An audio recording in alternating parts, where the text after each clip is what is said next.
Hello everyone, मैं कल्पना अपने channel में आप सभी का स्वागत करती हूँ। तो चलिए देखते हैं आज का चैप्टर देखेंगे। चलिए, ये चैप्टर हमारा आधा हो चुका था। इसका एक पार्ट हम लोग कर चुके हैं, बंधुत्व जाति तथा वर्ग का। इसका दूसरा पार्ट देखना है विषय नंबर 3 में। विषय नंबर 3 यानी चैप्टर नंबर 3। तो चलिए देखते हैं कहाँ तक हो गया था। और ये हिस्ट्री है आपका। इससे पहले अगर आपने भूगोल नहीं देखा है तो जाके देख लीजिए, क्योंकि भूगोल आपका ऑल टोटल कंप्लीट हो चुका है। ये आपका हो चुका था। यहाँ से सामाजिक विषमताएं भी हो चुकी थी, है ना। ये सारी चीज़ें आपकी निकल चुकी थी। यहाँ से देखना था जन्म से परे। चलिए इसको देख लेते हैं जल्दी जल्दी। जन्म से परे, जन्म से पहले चीज़ें क्या थी, है ना। जन्म के बाद क्या होता है, हम जिस स्कूल में जन्म लेते हैं या फिर तो कैसा बिहेवियर किया जाता है, ये सब चीज़ें इसमें दी हुई हैं। तो चलिए चैप्टर को स्टार्ट करते हैं। ये हमारा चल रहा है एनसीईआरटी सीरीज। एनसीईआरटी सीरीज में आपका पूरा 6 से 10 तक का हो चुका है। कक्षा 11 का भी आपका स्किप किया हुआ है। कक्षा 12 का हमारा चल रहा है, क्योंकि 11 में आपका वर्ल्ड हिस्ट्री दिया हुआ है और 12 में आपका इंडियन हिस्ट्री दिया हुआ है। तो वर्ल्ड हिस्ट्री से ज़्यादा हमारे एग्जाम के लिए इंडियन हिस्ट्री इंपॉर्टेंट है ना। जो वनडे एग्जाम होते हैं उसमें आपका सारा जो है इंडियन हिस्ट्री आता है, इसलिए पहले हम लोग इंडियन हिस्ट्री पढ़ेंगे। इंडियन हिस्ट्री खत्म होने के बाद कक्षा 11 का स्टार्ट कर देंगे। तो चलिए देखते हैं चैप्टर, आगे बढ़ते हैं। चलिए इसको क्लियर करके आगे बढ़ते हैं। चलिए देखिए, यदि आप अध्याय 2 में बढ़े तो आर्थिक संबंधों पर विचार करें तो देखेंगे कि दास, भूमिहीन खेतिहर मजदूर, शिकारी, मछुआरे, पशुपालक, किसान, ग्राम भूमिया, शिल्पकार, वणिक और राजा सभी का उपमहाद्वीप के अभिन्न हिस्सों में सामाजिक अभिनायक के रूप में उद्भव हुआ है। उनके सामाजिक स्थान इस बात पर निर्भर करते हैं कि आर्थिक संसाधनों पर उनका कितना नियंत्रण है। आर्थिक संसाधन, उनका सामाजिक स्थान इस बात पर निर्भर करता है कि आर्थिक संसाधनों पर उनका कितना नियंत्रण है। देखिए इससे क्या मतलब है कि जो नीची जाति के लोग होते थे पहले, उनको ये पर्टिकुलर, जैसे आप देखिए कोई कुआं है, अगर वहाँ पे ऊंची जाति के लोग पानी भरते हैं, ब्राह्मण लोग पानी पीते हैं, भरते हैं, तो उस कुएं से पानी किसी नीची कास्ट के व्यक्ति को, जो अछूत व्यक्ति माना जाता था, उसको छूने नहीं देते थे। जैसे अगर आप बात करें भीमराव अम्बेडकर की, तो भीमराव अम्बेडकर को उस जगह नहीं जाने दिया जाता था बचपन में जहाँ पे बड़े लोग यानी बड़ी समाज के लोग, यानी आप बात करें तो ब्राह्मण लोग रहते थे। तो ऐसा होता था कि उनका जो आर्थिक संसाधन है, मतलब इन संसाधनों पर उनका कितना नियंत्रण है लोगों का, इस बात पर ये चीज़ें निर्भर करती हैं कि उनका समाज में स्थान क्या है। अब हम विशेष संदर्भों में इस बात का परीक्षण करेंगे कि संसाधनों पर नियंत्रण के क्या सामाजिक आशय हैं, इसको एक एक करके देखेंगे। संपत्ति पर स्त्री और पुरुष के भिन्न अधिकार। संपत्ति पर स्त्री और पुरुष के अधिकार कैसे थे, भिन्न भिन्न थे, एक जैसे थे, क्या स्थितियां थीं। अब हम महाभारत के एक महत्वपूर्ण प्रकरण पर विचार करेंगे। महाभारत का एग्जाम्पल इसमें लिया हुआ है पूरा। कौरव और पांडव के बीच लंबे समय से चली आ रही प्रतिस्पर्धा के फलस्वरूप दुर्योधन ने युधिष्ठिर को दूध कीड़ा के लिए आमंत्रित कर दिया। यानी युधिष्ठिर को क्या किया, खेलने के लिए आमंत्रित कर दिया। वो पांसा वाला खेल खेला था इन लोगों ने। युधिष्ठिर अपने प्रतिद्वंदी द्वारा धोखा दिए जाने के कारण इस धुत में स्वर्ण, हस्ती, रथ, दान, सेना, कोष, राज्य और अपनी प्रजा की संपत्ति, अनुजों और फिर स्वयं को भी दांव पर लगाकर गवा बैठे थे। जो युधिष्ठिर थे वो हार गए धोखे से, और इन्होंने क्या किया, पहले तो सोना लगाया, है ना, दांव पर, फिर हस्ती अपनी, फिर रथ, फिर दास, फिर सेना, फिर कोष लगा दिया पूरा, फिर राज्य लगा दिया और अपनी प्रजा की संपत्ति तक लगा दी। फिर अनुजों यानी इनके जो भाई थे उनको लगा दिया, फिर स्वयं को दांव पर लगा दिया। इसके उपरांत उन्होंने पांडवों की सहपत्नी द्रौपदी को भी दांव पर लगा दिया था। उसे भी हार गए, हर चीज हार गए थे। पत्नी को हार गए, खुद को हार गए, भाइयों को हार गए, संपत्ति तो बात की बात है, सब चीज हार गए। संपत्ति के स्वामित्व के मुद्दे जो इन कहानियों में वर्णित हैं, धर्म सूत्र और धर्मशास्त्रों में भी उठाए गए हैं। मनुस्मृति के अनुसार पैतृक जायदाद का माता पिता की मृत्यु के बाद सभी पुत्रों में समान रूप से बंटवारा किया जाना चाहिए। मतलब ये चीज धर्मशास्त्रों के अनुसार थी। ठीक है, लेकिन ऐसा नहीं होता था। क्या होता था कि जो ज्येष्ठ पुत्र है यानी जो बड़ा बेटा है उसका विशेष अधिकार रहता था। स्त्रियां इस पैतृक संसाधन में हिस्सेदारी की मांग नहीं करती थी, यानी पुत्रियों को जो है पिता की संपत्ति में हिस्सा नहीं मिलता था, है ना। अब देखिए आगे, किंतु विवाह के समय उन्हें जो उपहार मिलते थे स्त्रियों का स्वामित्व माना जाता था, यानी ये संपत्ति स्त्रियों की मानी जाती थी जो शादी के वक्त उन्हें उपहार मिलते थे, जो इसे स्त्री धन अर्थात स्त्री का धन की संज्ञा दी जाती थी। इस संपत्ति को उनकी संतान विरासत के रूप में प्राप्त कर सकती थी। अब संतान को तो जाएगी ही, यानी माँ का धन हो या बाप का धन हो, पूरा किसको जाएगा? संतान को तो जाता ही है, और इस पर उनके पति का कोई अधिकार नहीं होता था। किंतु मनुस्मृति स्त्रियों को पति की आज्ञा के विरुद्ध पारिवारिक संपत्ति अथवा स्वयं अपने बहुमूल्य धन के गुप्त संचय के विरुद्ध भी चेतावनी देती थी। आगे देखिए क्या है। आपने एक धनाढ़ वाकाटक महिषी प्रभावती गुप्त के बारे में पढ़ा है। प्रभावती गुप्त कौन थी?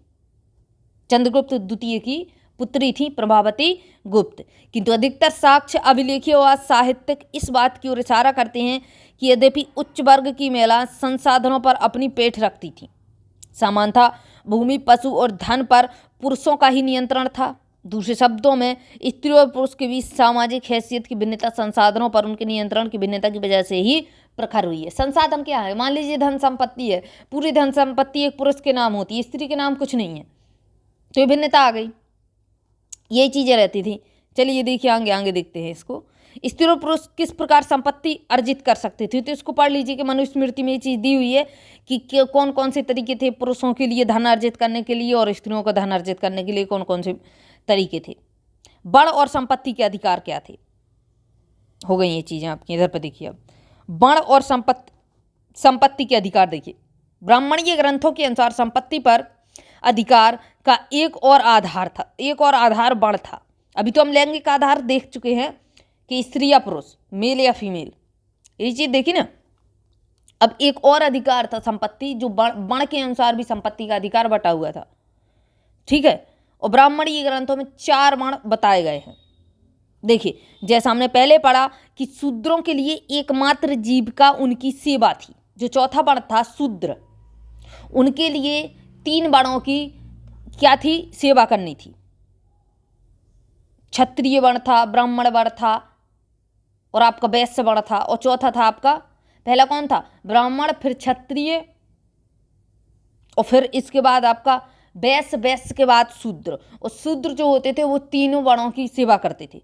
इनका एकमात्र इनकी जीविका थी कि तीनों वर्णों की सेवा करना, जिनमें हमेशा उनकी इच्छा शामिल नहीं होती थी। जरूरी नहीं कि उनकी इच्छा हो, उनको करना पड़ता था। हालांकि 3 उच्च वर्णों के पुरुषों के लिए विभिन्न जीविकाओं की संभावना रहती थी, ये अपने मन से काम कर सकते थे। यदि इन सब विद्वानों को वास्तव में कार्यान्वित किया जाता तो ब्राह्मण और क्षत्रिय सबसे धनी व्यक्ति होते थे। ब्राह्मण सबसे धनी होते थे और फिर क्षत्रिय। यह तथ्य कुछ हद तक सामाजिक वास्तविकता से मेल खाता था। साहित्यिक परंपरा में पुरोहितों और राजाओं का वर्णन मिलता है, जिसमें राजा अधिकतर धनी चित्रित होते थे, पुरोहित भी सामान्यतः धनी दर्शाए जाते थे। हालांकि यदा कदा निर्धन ब्राह्मण का भी चित्रण मिलता है, कहीं कहीं आपको बिना धन वाला ब्राह्मण भी दिख जाएगा, लेकिन अधिकतर पुरोहित यानी ब्राह्मण जो होते थे धनी ही दर्शाए जाते थे। अंग देखिए, एक और स्तर पर जहाँ समाज के ब्राह्मणीय दृष्टिकोण को धर्मसूत्र और धर्मशास्त्र में संहिताबद्ध किया जा रहा था, अन्य परंपराओं ने बड़ व्यवस्था की आलोचना प्रस्तुत की। इनमें से सर्वविदित आलोचनाएं प्रारंभिक बौद्ध धर्म में विकसित हुई। बौद्धों ने इस बात को अंगीकार किया कि समाज में विषमता मौजूद थी, किंतु यह भेद ना तो नैसर्गिक थे और ना ही स्थायी थे। बौद्धों ने जन्म के आधार पर सामाजिक प्रतिष्ठा का अस्वीकार किया है। बौद्धों ने क्या किया कि जन्म के आधार पर आपको जो सामाजिक प्रतिष्ठा मिलती है, यानी आप क्षत्रिय कुल में जन्मे हैं तो आप क्षत्रिय कहलाएंगे, आप ब्राह्मण कुल में जन्मे हैं तो आप ब्राह्मण कहलाएंगे, आप शूद्रों के कुल में हैं तो आपको बिना छूने वाला व्यक्ति बताया जाएगा। इस चीज़ को बौद्धों ने स्वीकार नहीं किया। आगे देखिए, एक धनाढ़ शूद्र। अब इसमें देखिए, एक शूद्र है, उसके पास धन है, ये कहानी लिखी हुई है, उसके पास धन है, ठीक है, तो इस चीज़ को आप पढ़िएगा। देखिए कहानी पाली भाषा के बौद्ध ग्रंथ मध्यम निकाय से जो एक राजा अवंती पुत्र और बौद्ध के अनुयायी कंचन के बीच हुए संवाद का हिस्सा है। एक राजा थे अवंती के पुत्र और बुद्ध के अनुयायी कंचन के बीच इस चीज को संवाद किया गया है। इन्होंने क्या बोला कि अवंती के पुत्र कंचन ने पूछा है कि ब्राह्मणों की इस मत के बारे में उनकी क्या राय है। मतलब इनका कहना है कि ठीक है, ब्राह्मण के पास ब्रह्मा के वंशज हो जाएंगे, ये ब्रह्मा के वंशज माने जाते हैं, मुख से जन्मे माने जाते हैं, पवित्र माने जाते हैं, ऊंची जनजाति के माने जाते हैं, सुंदर माने जाते हैं ब्राह्मण, है ना, ये सब चीज़ें मानी जाती हैं। लेकिन कंचन ने एक बात बोली कि यदि शूद्र धनी होता तो दूसरा शूद्र अथवा क्षत्रिय या फिर ब्राह्मण अथवा वैश्य उससे विनीत स्वर में बात करता। मान लीजिए एक शूद्र है, उसके पास बहुत सारा धन है ना, तो क्या उससे कोई ब्राह्मण क्षत्रिय वैश्य या फिर शूद्र बहुत अच्छी तरीके से बात करिएगा विनीत शब्दों में? तो अवंती पुत्र ने प्रत्युत्तर में कहा, यानी इन्होंने उत्तर दिया कि अगर धन या अनाज स्वर्ण या फिर रजत होती शूद्र के पास तो दूसरे शूद्र को अपने आज्ञाकारी सेवक के रूप में वो प्राप्त कर सकता है। मतलब दूसरे शूद्र को अपने आज्ञाकारी के रूप में अपना सेवक बना सकता है। उससे पहले उठे, जो उससे पहले विश्राम करे, ये सब चीज़ें, है ना। और इसके बाद उसने ये भी बोला कि वह क्षत्रिय या फिर ब्राह्मण या फिर वैश्य को भी अपना आज्ञाकारी सेवक बना सकता है। कंचन ने पूछा, यदि ऐसा है तो क्या फिर ये चारों मर्द एकदम समान नहीं है? बताइए आप, सीधी सी बात है। बौद्ध तो मानते नहीं थे कि भाई मतलब जन्म से आप इन चीज़ों को मानेंगे कि आप ब्राह्मण कुल में जन्म ले लिए तो आप ब्राह्मण हो गए, आपके कर्मों के हिसाब से आपको माना जाएगा। तो अवंती ने यह स्वीकार किया कि इस आधार पर चारों वर्ण में कोई भेद नहीं है। अवंती पुत्र ने स्वीकार किया कि अगर इस प्रकार से है चीज़ें तो कोई भेद नहीं है। एक वैकल्पिक सामाजिक रूपरेखा संपत्ति में भागीदारी, इस चीज़ को देखिए। अभी तक हम उन परिस्थितियों का परीक्षण करते रहे हैं जहां लोग अपनी संपत्ति के आधार पर सामाजिक प्रतिष्ठा का दावा करते थे, या फिर उन्हें वह स्थिति प्रदान थी किंतु समाज में अन्य संभावनाएं भी थीं। वह स्थिति जहां दानशील आदमी का सम्मान किया जाता था तथा कृपण व्यक्ति अथवा वह जो स्वयं अपने लिए संपत्ति ग्रहण करता था घृणा का पात्र था। ये चीज़ थी। आ रही बात समझ में आपको कि जो दानी व्यक्ति है उसका तो सम्मान किया जाएगा, लेकिन अगर खुद के लिए कमा रहा है उससे वही उसको सही नहीं माना जाएगा, उससे घृणा की जाएगी। प्राचीन तमिलकम एक ऐसा ही क्षेत्र था जहां उपरोक्त आदर्शों को संजोया जाता था। जैसा हमने पहले पढ़ा, अध्याय 2 में हम लोग पढ़ चुके हैं, इस क्षेत्र में 2000 वर्ष पहले अनेक दास दासियां थीं। यह सरदार अपनी प्रशंसा गाने वाले चारण और कवियों के आश्रयदाता होते थे। तमिल भाषा के संगम साहित्य संग्रह में सामाजिक और आर्थिक संबंधों का अच्छा चित्रण है, जो इस ओर इंगित करता है कि हालांकि धनी और निर्धन के बीच विषमताएं थीं, जिन लोगों का संसाधनों पर नियंत्रण था उनसे यह अपेक्षा की जाती थी कि वे मिल बांट कर उनका उपयोग करें। निर्धन दास सरदारी, इसको पढ़ लेना है, छोटी छोटी आपकी कहानियां दी हुई होती हैं। चलिए इसको देखिए, सामाजिक विषमताओं की व्याख्या, इस चीज को समझिएगा कि एक सामाजिक अनुबंध, क्या सामाजिक अनुबंध था? बौद्धों ने समाज में फैली विषमताओं के संदर्भ में एक अलग अवधारणा प्रस्तुत की। साथ ही समाज में फैले अंतर्विरोधों को नियमित करने के लिए जिन संस्थानों की आवश्यकता थी उस पर भी अपना दृष्टिकोण सामने रखा।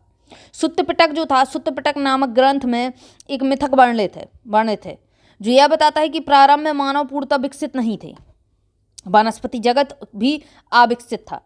सभी जीव शांति के एक निर्बाध लोक में रहते थे और प्रकृति में उतना ही ग्रहण करते थे जितना एक समय के भोजन की आवश्यकता होती थी। यानी उतना ही प्रकृति से चाहते थे जितना उन्हें खाना है। एक समय मतलब सुबह अगर उन्हें कुछ खाना है तो उतना ही तोड़ के लाएंगे, ऐसा नहीं कि भाई फल तोड़ तोड़ के रख लिए, वनस्पति या मतलब जो भी मच्छी खाते होंगे उन सब जानवरों को पकड़ पकड़ के रख लिया, ऐसा नहीं होता था।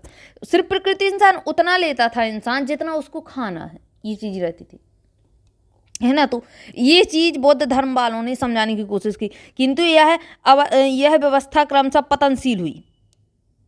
लोगों को लालच आया, है ना। मनुष्य अधिकाधिक लालची हो गया, प्रतिहिंसक हो गया, कपटी हो गया। इस स्थिति में उन्होंने विचार किया कि क्या हम एक ऐसे मनुष्य का चयन करें जो उचित बात पर क्रोधित हो। ये बोल रहे थे, बौद्ध धर्म वाले क्या बोल रहे थे कि एक ऐसे मनुष्य का चयन करें कि क्या हो कि इस स्थिति में उन्होंने विचार किया कि क्या हम एक ऐसे मनुष्य का चयन कर सकते हैं जो उचित बात पर क्रोधित हो। अक्सर क्या होता है, आप भी देखे होंगे कि आप खुद में इस चीज़ को देखे होंगे कि आपकी कहीं की गुस्सा कहीं निकलती है। तो वो ये लोग बोले कि एक ऐसे मनुष्य का चयन करते हैं जो उचित बात पर क्रोधित हो, बिना बात के ना भड़के, बात हो जो उस पर क्रोधित हो, जिस पर क्रोधित होना चाहिए उस पर क्रोधित हो, जिसकी प्रताड़ना की जानी हो उसको प्रताड़ित करे। हम लोग क्या करते हैं कि किसी की गुस्सा किसी पर जाके फोड़ेंगे, ऐसा होता है ना। जिसे निष्कासित किया जाना हो उसे निष्कासित करे, बदले में हम उसे चावल का अंश देंगे, फिर हम उसको खाने के लिए देंगे, चावल देंगे। सब लोग द्वारा चुने जाने के कारण उसे महासम्मत की उपाधि प्राप्त होगी। अगर सब लोग साइन कर देंगे कि हाँ भाई ठीक है ये व्यक्ति, तो उसको उपाधि दी जाएगी महासम्मत। इससे यह ज्ञात होता है कि राजा का पद लोगों द्वारा चुने जाने पर निर्भर करता था। कर वह मूल्य था जो लोग राजा की इस सेवा के बदले उसे देते थे।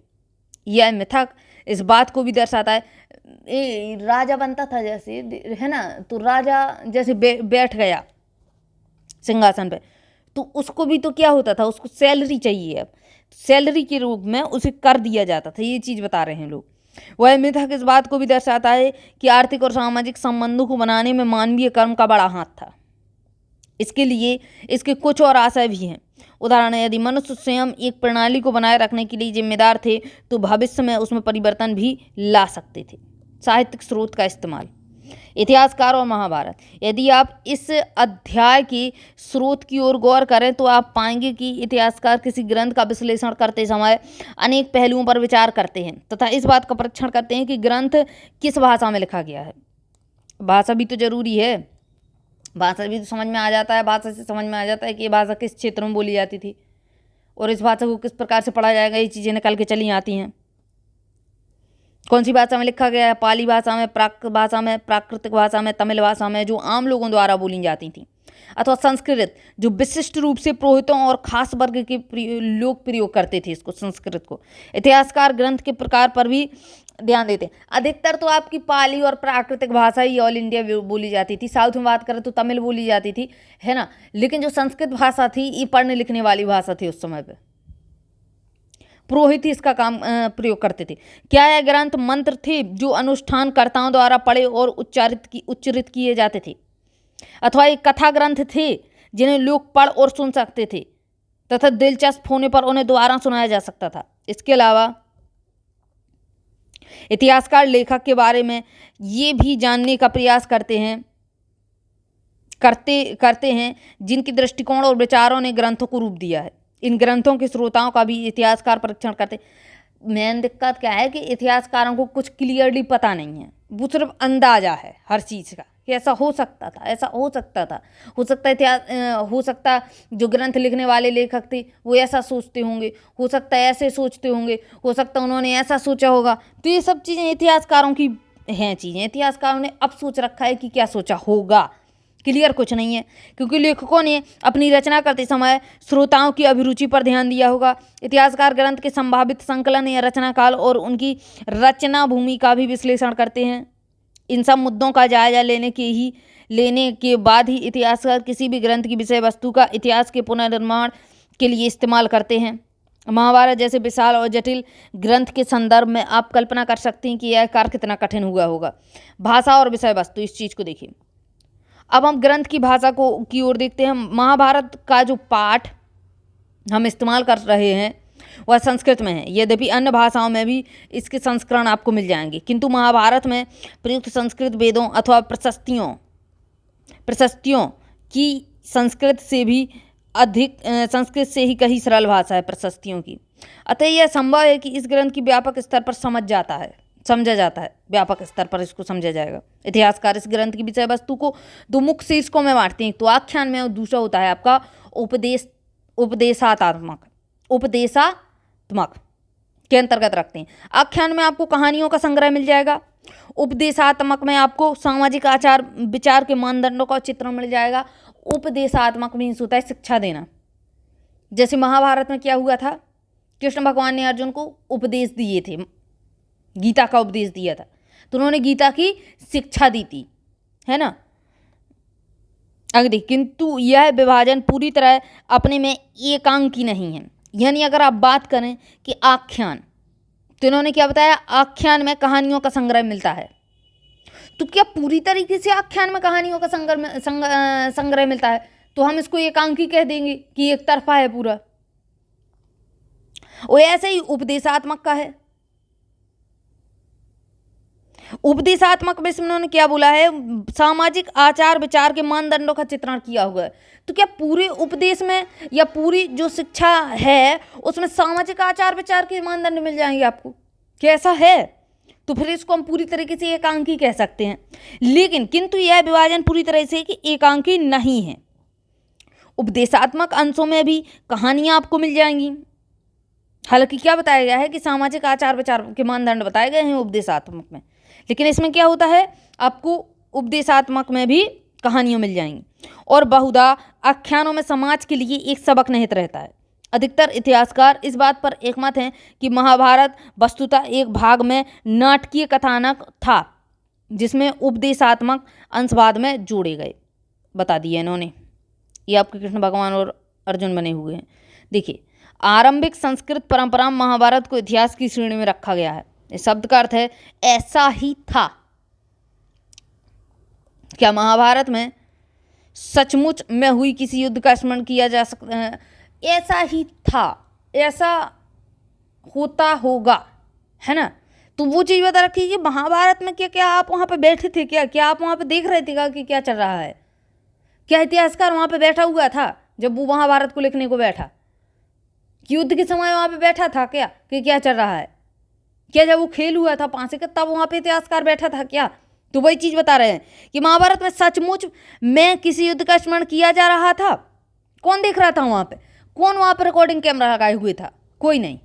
क्या क्लियरली सबूत है आपके पास कैसा हुआ था? इस बारे में हम निश्चित रूप से कुछ नहीं कह सकते।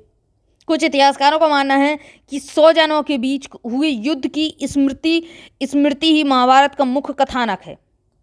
स्मृति मीन्स होता है मेमोरी, याद। अन्य इस बात की ओर इंगित करते हैं कि हमें युद्ध की पुष्टि किसी और साक्ष्य से नहीं होती है। कोई और हमें साक्ष्य नहीं मिला कि इनके बीच कैसा युद्ध हुआ था। आपको महाभारत टीवी सीरियल में दिखा दी, आपने मान ली कि हाँ ऐसी ऐसी थी, ऐसा ऐसा हुआ था। लेखक और तिथियां, इसको देखिए, यह ग्रंथ किसने लिखे? इस प्रश्न के कई उत्तर हैं। संभवतः मूल कथा के रचयिता भाट सारथी थे, जिन्हें सूत कहा जाता था। कौन थे भाट सारथी? क्या मूल कथा के मतलब जब महाभारत को पूरा लिखा गया तो कौन था, कौन व्यक्ति था वो? ये क्षत्रिय योद्धाओं के साथ युद्ध क्षेत्र में जाते थे और उनकी विजय और उपलब्धियों के बारे में कविताएं लिखते थे भाट सारथी। इन रचनाओं का प्रेषण मौखिक रूप से हुआ।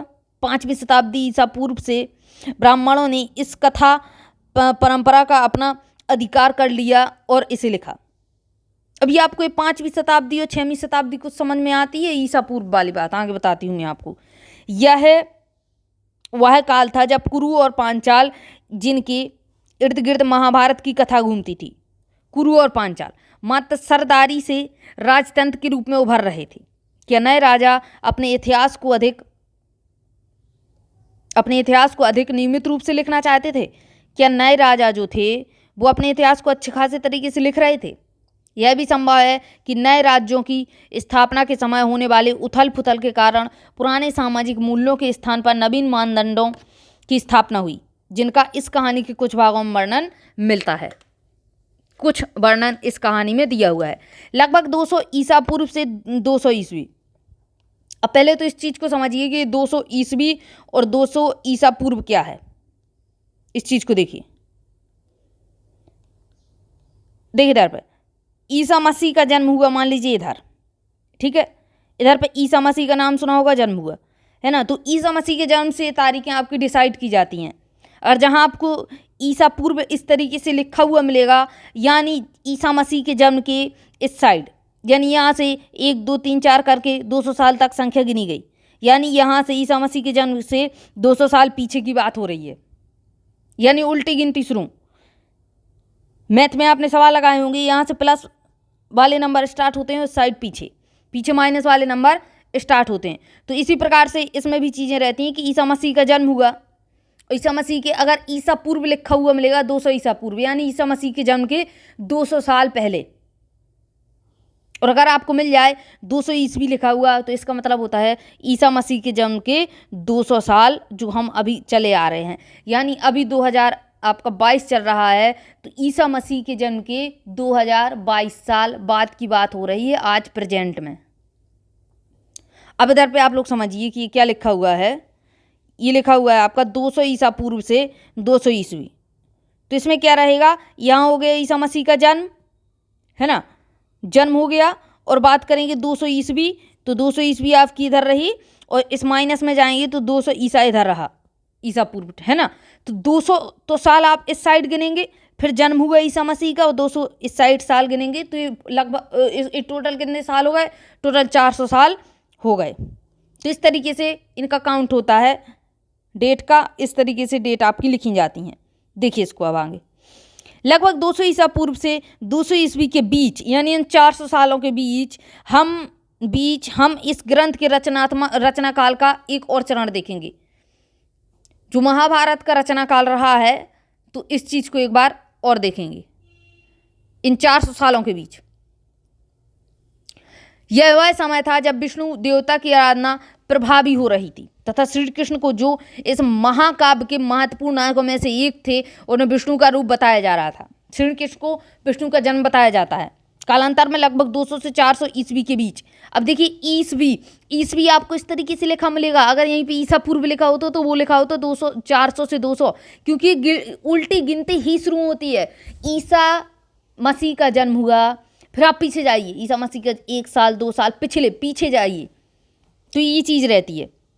ईस्वी के बीच मनु स्मृति से मिलते जुलते बृहद उपदेशात्मक प्रकरण महाभारत से जोड़ा गया। इसको इन सब परिवर्तनों के कारण यह ग्रंथ, जो अपने प्रारंभिक रूप में संभवतः 10,000 श्लोकों से भी कम रहा होगा, बढ़कर 1 लाख श्लोकों वाला बन गया। महाभारत का ग्रंथ साहित्यिक परंपराओं में इस बृहद रचना के रचयिता ऋषि व्यास माने जाते हैं। एग्जाम में पूछता है कि महाभारत की रचना किसने की, तो वेद व्यास थे। वेद व्यास नहीं टिकला, और इसके रामायण के वाल्मीकि लगाए जाते हैं, है ना, और महाभारत के वेद व्यास, इस दोनों याद कर लेना, कुछ समझ लाइन और पूछे जाते हैं। सादृश्यता की खोज, इस चीज़ को देखिए, महाभारत में अन्य किसी भी प्रमुख महाकाव्य की भांति युद्धों, वनों, राजमहलों और बस्तियों का अत्यंत जीवंत चित्रण है। 1951-52 में पुरातत्ववेत्ता बीबी लाल ने मेरठ जिले उत्तर प्रदेश के हस्तिनापुर नामक एक गांव में उत्खनन किया, खुदाई स्टार्ट की इन्होंने मेरठ जिले में। क्या यह गांव महाकाव्य में वर्णित हस्तिनापुर था? हस्तिनापुर तो आपने महाभारत में बहुत ज़्यादा सुना होगा।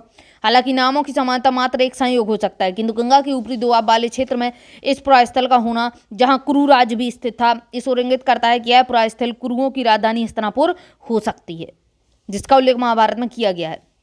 बीबी लाल को यहाँ आबादी के 5 स्तरों के साक्ष्य मिले थे, जिनमें से दूसरा और तीसरा स्तर हमारे विश्लेषण के लिए महत्वपूर्ण था। दूसरे स्तर पर मिलने वाले घरों के बारे में लाल कहते हैं, जिस सीमित क्षेत्र का उत्खनन हुआ वहाँ से आवास गिरोहों की ओर निश्चित परियोजना नहीं मिलती, किंतु मिट्टी की बनी दीवारें और कच्ची मिट्टी की ईंटें अवश्य मिलती हैं। सरकंडे की छाप वाली मिट्टी के प्लास्टर की खोज इस बात की ओर इशारा करती है कि कुछ घरों की दीवारें सरकंडों की बनी थी, जिन पर मिट्टी का प्लास्टर चढ़ा दिया जाता था। तीसरे स्तर की बात के लिए लाल कहते हैं, तृतीय काल के घर कच्ची और कुछ पक्की ईंटों के बने हुए थे, जिनमें शोषक घट और ईंटों के नाले गंदे पानी के निकास के लिए इस्तेमाल किए जाते थे, तथा बलय कूप यानी गोल कुएं का इस्तेमाल कुओं और मल की निकासी वाले गर्तों दोनों के रूप में किए जाते थे। चलिए ये हो गया आपका इधर से। क्या नगर का यह चित्रण महाकाव्य के कितना रह गया, पढ़ लेते हैं इसको। क्या नगर का यह चित्रण महाकाव्य के मुख्य कथानक में बाद में जोड़ दिया गया जब इस क्षेत्र में नगरों का विकास हुआ, अथवा यह मात्र कवियों की कल्पना की उड़ान थी जिनकी अन्य किसी भी साक्ष्य के साथ तुलना कर उसे प्रमाणित नहीं किया जा सकता था। एक और उदाहरण पर गौर कीजिए। महाभारत की सबसे चुनौतीपूर्ण उपकथा द्रौपदी से पांडवों के विवाह की है। द्रौपदी से पांडव के विवाह तो बताए जाते हैं आपके, सबसे मुख्य रूप से इसमें जो बहुपति विवाह की पद्धति का उदाहरण है। बहुपति यानी एक पत्नी के कई पति, जो महाभारत की कथा का अभिन्न अंग है। यदि हम महाकाव्य के इस अंश का विश्लेषण करें तो ये विदित होता है कि लेखक ने विभिन्न तरीकों से इसका स्पष्टीकरण देने का प्रयास किया है। देखते हैं कैसे। द्रौपदी का विवाह, ये आप लोग पढ़ लेना। ये वो तीर मार के जो है वो अर्जुन ने द्रौपदी को उधर से लाया था, फिर बाहर से उसने चलाया, माता देखिए हम कुछ चीज़ लाए हैं, तो बोल दिया माता ने कि हाँ वहाँ पांचों में बांट लो। ये सब चीज़ें कथाएं इसमें लिखी हुई हैं, इस चीज़ को आप लोग पढ़ लेना। चलिए देखिए आगे इधर से। महाभारत वर्तमान इतिहासकारों का यह सुझाव है कि लेखक द्वारा बहुपति विवाह पद्धति का चित्रण इस बात की ओर इंगित करता है कि संभवतः यह प्रथा शासकों के विशिष्ट वर्ग में किसी काल में मौजूद थी, बहुपति। किंतु साथ ही इस प्रकरण के विभिन्न स्पष्टीकरण इस बात को भी व्यंजित करते हैं कि समय के साथ बहुपति प्रथा उन ब्राह्मणों में अमान्य हो गई जिन्होंने कई शताब्दियों के दौरान इस ग्रंथ को पुनर्निर्मित किया। इधर पे तो अमान्य हो गई। आगे देखिए, कुछ इतिहासकार इस तथ्य की ओर इंगित, अपनी अपनी दिमाग है, जिसने जैसा लगा लिया, अपनी अपनी सोच है। कुछ इतिहासकार इस तथ्य की ओर ध्यान दिलाते हैं कि यद्यपि ब्राह्मणों की दृष्टि में बहुपति प्रथा अमान और वांछनीय थी, यह हिमालय क्षेत्र में प्रचलन में थी और आज भी है। यह भी कहा जाता है कि युद्ध के समय स्त्रियों की कमी के कारण बहुपति प्रथा को अपनाया गया। दूसरे शब्दों में कहें तो संकट की स्थिति में इसे अपनाया गया। ये चीज़ भी हो सकती है। कुछ आरंभिक स्रोत इस तथ्य की ओर पुष्टि करते हैं कि बहुपति प्रथा ना तो एक मात्र विवाह पद्धति थी और ना ही यह सबसे अधिक प्रचलित थी। फिर क्यों इस ग्रंथ के रचनाकार ने इस प्रथा को महाभारत के प्रमुख पात्रों के साथ अभिन्न रूप से जोड़ दिया? हम यह बात ध्यान रखना चाहिए कि सृजनात्मक साहित्य की अपनी कथा संबंधी जरूरतें होती हैं जो हमेशा समाज के मौजूद वास्तविकताओं को नहीं दर्शाती। चलिए आगे देखिए। एक गतिशील ग्रंथ। महाभारत का विकास संस्कृत के पाठ के साथ ही समाप्त नहीं हो गया। शताब्दियों से इस महाकाव्य के अनेक पाठांतर भिन्न भिन्न भाषाओं में लिखे गए। ये सब उस संवाद को दर्शाते हैं जो इनके